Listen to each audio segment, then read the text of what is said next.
So today's video is going to be a quick one. I just wanted to brain dump from the Nationals. I'm going to do a more in-depth, more refined video later on, but I just thought I'd run through my debriefs from each day of the Wing 4 Nationals that have just been. Wing 4 Nationals this year was a 4-day event. It was out of Wanji Amateur Sailing Club. We had a little bit of a training camp in the lead up to it, so there was a couple days that were very, very light.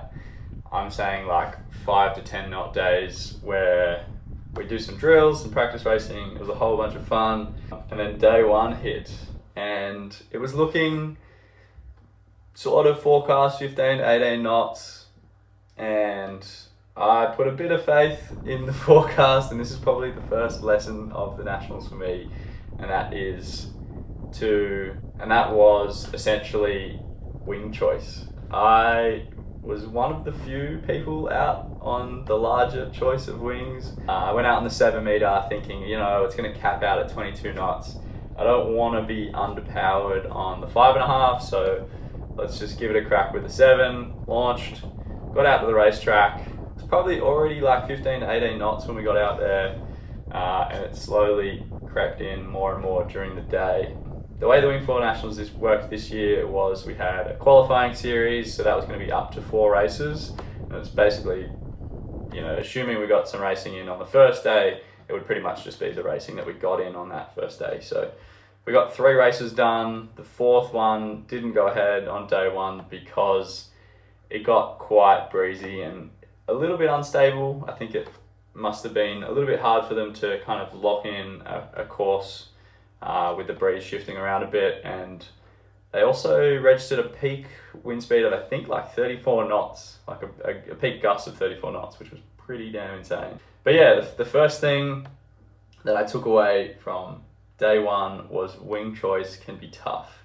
I went into the regatta with the 7 meter and the 5.5, and it made the changeover point around that 18 to 22 knots. One thing I, with hindsight, wish that I had done was taken the 5.5 meter out a little bit more in training in its underpowered situation, just to understand what is the trade-off of taking the 5.5 meter out in those sort of conditions. Because again, with hindsight, it was probably more likely to settle in at that 18 to 20 knots with the potential to go more in the gusts. And I think that probably would end up being a 5.5 meter as opposed to the 7 meter. In saying that, I was still able to chip away with the 7 meter, no crashes during the races, which was really great on day 1, and clean racing for me in qualifying, and 3/3 on the scoreboard from that. So pretty happy with that. The other thing to note about the event was there was a cutoff with the wing sizing. So you basically had to choose 2 wings, and you had to have one above 5.5 meters squared and one below 5.5 meters squared. Hence why I went in with the 7 and the 5.5. Again, with hindsight, I think the optimal quiver of wings for that situation in an event that is going to run in anything from sort of 5 knots up to 30-ish knots would be the 7.4 and the 5.5 PPC Sonic. The wind range on these is insane, but I think stepping to that 7.4 would help me cover the light air conditions a bit better. And it also makes the changeover point a little bit more defined. Like it's, okay, I'm definitely going on the 5.5 meter because 18 to 20 knots on a 7.4 seems kind of ridiculous. On a 7 meter, it's still kind of okay. It held up okay, but then in that final race of the day on day 1, it was getting pretty sketchy. The other part about wing choice being tough is you're choosing a wing not only for the first race of the day, but the last race of the day. So what is the wing going to do in 10 minutes and what is the wing going to do in 1 to 2 hours? We did have the opportunity to switch wings, but this will be more or less possible depending on the venue that you're at. So here at Wanji, the sail back to the beach was pretty difficult in terms of it would either be kind of offshore or just really gusty and inconsistent near the club. So to get from the course area back to the club, pump up a wing and then get back out to the course, I'd say you would probably sacrifice a race just purely on the amount of time that it would have taken. So there was a lot of pressure on getting the wing choice correct first go. So I guess that's another thing to consider if you've got an event coming up. Think about where's the course going to be, what direction is it going to be at the club where you're launching, and what are the opportunities for switching wings between races. If I was to choose one thing that caught me off guard with the Nationals this year was the race day nerves. Last year, maybe there was a little bit less expectation on my end, or it was the first Nationals I'd done in, I think, 3 years at that point, and I was just, let's just have a crack and see what happens. This year, I knew that I wanted to build on how I went last year, and I went into the first race kind of nervous. From experience, I know that when you're racing wing foiling, crashing is the end of the race, and for me, I just wanted a clean qualifying series, so I ended up kind of racing at about 85%. I knew that if I pushed into that 90% plus, the probability of a crash happening was significantly more, so I actually backed off and just kind of sailed the racing in that 85%, not pumping too hard, just settling into the harness, sailing clean, getting clear air, not trying to do anything insane tactically, lay lines, all that sort of stuff. It did pay off in qualifying, but I know that same effort wouldn't have paid off once we got into Gold Fleet. Heading into the subsequent days of the event, I since realized that a solid warm-up can help mitigate this. The race day nerves for me, I kind of feel them in my arms, you get the sort of butterflies in your stomach a little bit, your legs feel a bit funny, you start not really doing things that you had in your muscle memory, you're kind of out of sequence a little bit. So the warm-up really helped. Trying to get onto the water as soon as possible so you have time to be able to do that also helps a lot, and that will lead nicely into day 2. But first, I want to talk about setting yourself up for success. When I talk about this, I'm talking about the gear selection that you make. To touch on this briefly, I'd say use gear that you're familiar with. Don't go and change to new gear within the week before the Nationals if you can avoid it. I like to have kind of 2 to 3 months on gear before I go and do an event with it, because you can have that muscle memory banked, locked in, ready to go. You know exactly what to expect across the wind range with the gear that you're going to be using. The other thing that I want to talk about in terms of setting yourself up for success is on the day, choosing gear and having respect for the fact that you're going to be tired by the end of the day. So yes, you might be able to use that tiny foil when you're fresh and your legs are working, your arms are good, you can nail every single tack. But think about yourself 2 to 3 hours down the line and what gear will you successfully get around the racetrack on. Whether that means in the lead up to the event, you need to have enough practice in all conditions to be able to unlock that gear, or just on the day making sensible decisions, because that is what will get you good, consistent results. Slipping into day 2. Day 2 was a pretty big shock for me. Leading up to the event, we didn't have the sailing instructions, just had the notice to race. And I didn't realize that we were going to race in lighter and lighter conditions from previous Nationals. I was used to just kind of course racing style. At the first Nationals I did in Brighton, we did do some slalom, but it would have been at least 10 to 12 knots. Day 2, they snuck in a race that was honestly 5 to maybe 10 knots at most. Probably 8 to 10 wingers in the fleet managed to get off the start line. I was not one of them, unfortunately. In the lead up to the start, I went for the jibe and just stuffed the jibe and couldn't get back on foil because the wind had just gone. Most of the guys that were up had managed to get a gust earlier in the day and just stay on foil.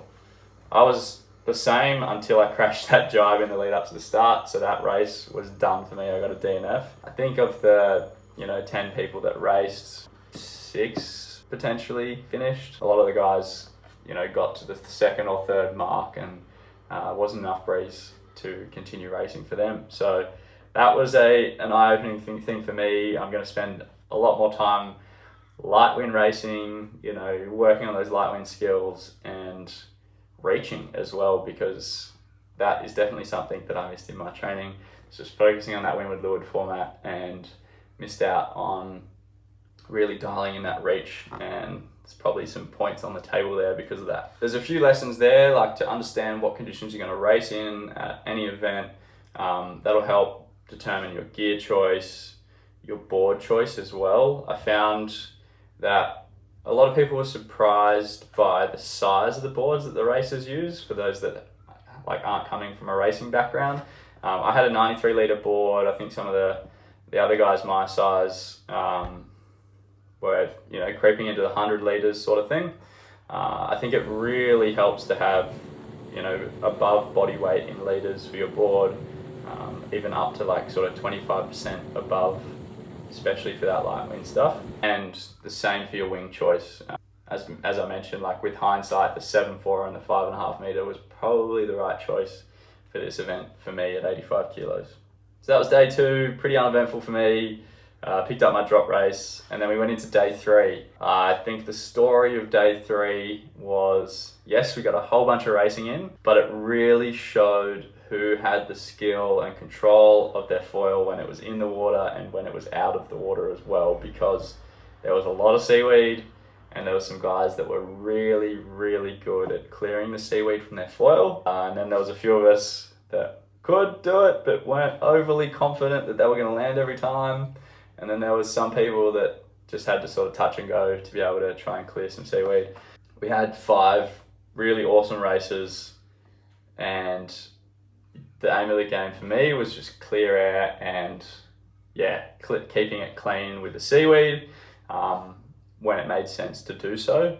For me, coming away from this event, I want to practice my little bunny hops so that I am capable of clearing seaweed in pretty much any conditions confidently, especially on the lighter end, because that seems to have the greatest effect in the light winds, and it's also the hardest to pull off in terms of the little bunny hop, because you've got less pressure to kind of pull you out of the little bunny hop. One little anecdote from racing on day 3 was I was going on the port lay with Connor to leeward of me, and I watched him jump.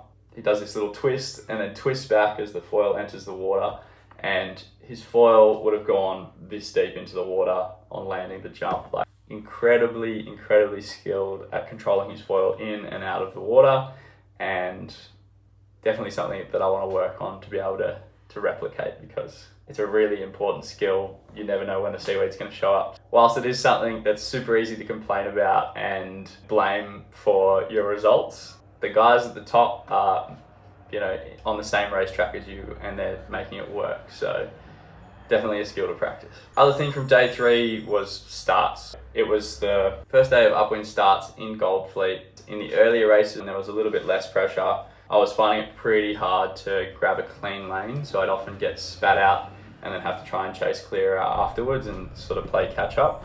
So this kind of taught me that power plays a huge role in maintaining your lane off the start. You can generate power by having a bigger sail.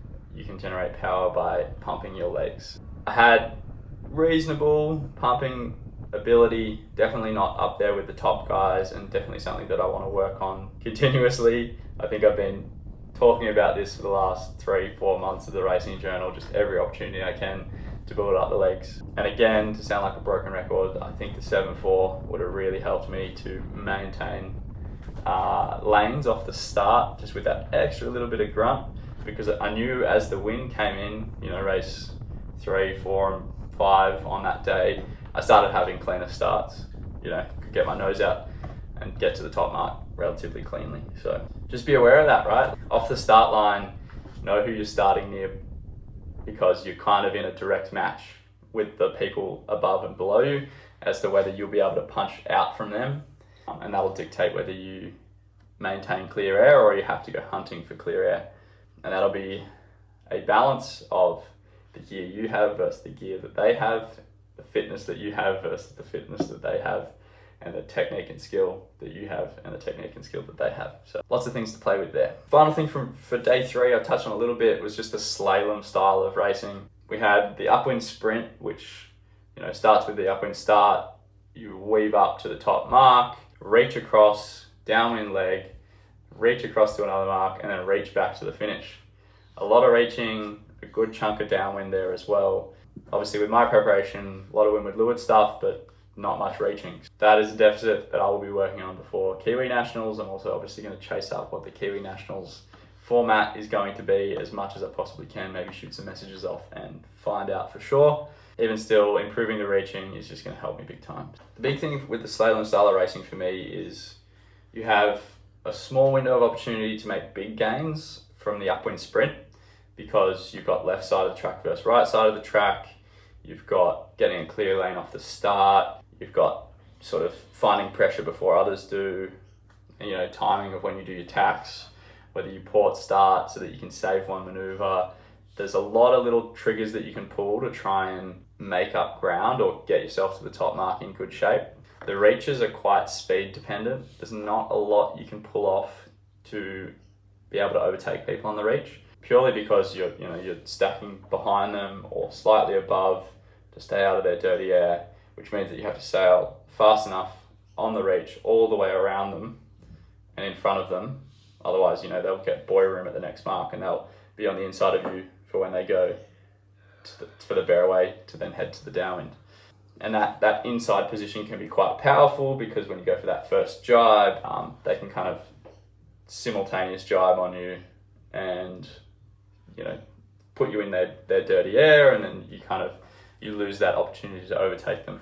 But it does, if you can live there, then you can kind of get ready for the jibe back to the mark, and that can potentially help you as well. The opportunities for overtaking in slalom look a little bit different to windward leeward racing, and so I think I'm going to try and simulate that somehow, try and find some guys to race in Melbourne in the lead up to the Kiwi Nationals, and just work on those skills overall. Last thing that I wanted to touch on was, I guess, the theme of day 4. And the theme of day 4 for me was, we are going racing. Seems kind of weird to say that. Essentially, going into the day, we had a forecast that was looking pretty marginal, especially with the cutoff time. The forecast updated overnight. It was looking like the breeze wasn't going to come in until close to the cutoff. We had a 4 o'clock cutoff, which meant that you had to have start off and running before 4 p.m. We got to the club, we were postponed, and I think a lot of people were kind of tossing up, we probably won't race today. And it's easy to slip into that mentality. The downside of that mentality is it's kind of a lose-lose, right? Like, yes, if you're correct, then you don't get racing in. You haven't gained anything from that, I guess. But if you do end up going racing, then you've got to kind of flick the switch and get yourself back into race mode. Some people are really good at switching into that, but for me, I really just wanted to go into the day with the we are racing mentality, so that no matter what happens, I was ready to go. And it showed for me, because I was able to get ready out in the water nice and early, had plenty of time to dial in, to warm up. The other part of a final day of an event is sort of where you're sitting in the points and what you have to gain and what you have to lose. And for me, it was a tricky one, because I didn't really have too much to gain, in the sense of, I was sitting in 5th. The points gap between me and 4th was pretty unrealistic, to be honest. Like, if I pulled a miracle and got all first, maybe that could have changed something. But I was really facing the defense side of things, where I could drop a few places if I was to have a bit of a sketchy day. So mindset is massive in racing. The first mindset win for me was that we are racing mentality. The second mindset win that really helped me was knowing what level of amped I need to be able to race cleanly. And I'm definitely on the side of calm but confident. I can't go in too amped, because that's when I try to do too much and end up forcing a crash. And as we know, in Wing 4 racing, crashes are very, very costly. First race of the day, got off not so clean off the start, managed to get a lane a little bit after the start, carried it out to the left side, port lay line, tacked off, heading towards the top mark. The 2 guys that were, 6th and 7th, nice and close to me in points, were in front of me.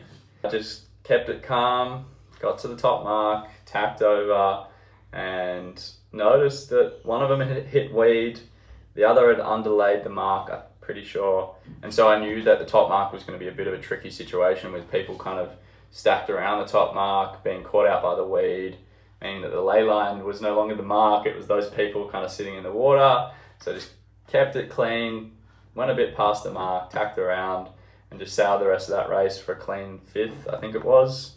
Second race, I managed to get a clean start. It was quite nice. I got to the top mark like 3rd or 4th, and then just battled a little bit of seaweed on the way down. Didn't want to push too hard to clear the weed, so ended up having a few guys sneak past me, and I think it was another 5th there as well. But again, that like calm but confident mindset really paid off for a consistent race. Yes, I could have pushed really hard to try and maintain that 3rd, but my strategy for the day was defending that 5th position, and I knew that that should be a good one to bank, whereas pushing for that 3rd could have sent me all the way back to dead last by having a crash. Kept it clean, another 5th. Race 3, it all fell apart. I think from the first 2 races of the day, I kind of felt good and was feeling extra confident. Went into that start feeling pretty good. Managed to, sneak into the start line, had a nice gap below me to accelerate into, hit the line with good speed.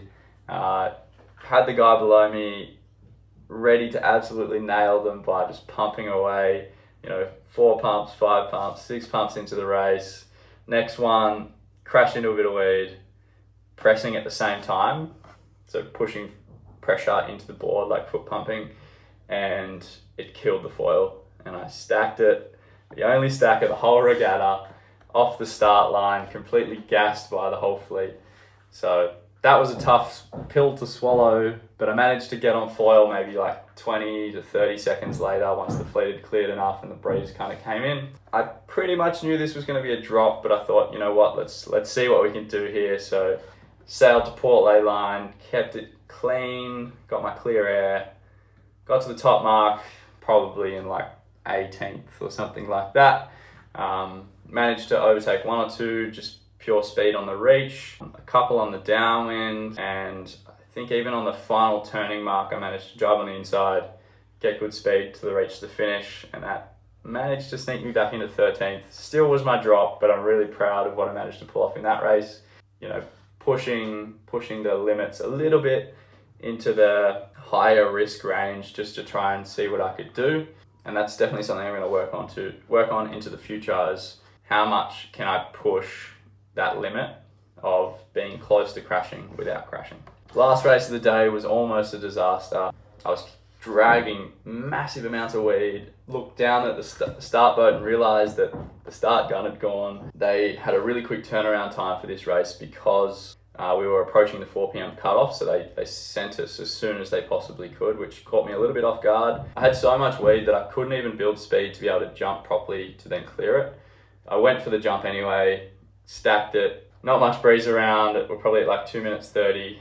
Stressful situation. I noticed there was a gust coming from the other side, so I jived around, just sitting in the water sort of thing, and I pumped like crazy to get on foil. At this point it was like 1:15, back on foil, jived into the start, somehow managed to get off the start line cleanly, and knew that I needed to just be calm but confident even with that chaotic pre-start. So kept it clean, clear air, off to the top mark we go, and just slowly chipped away.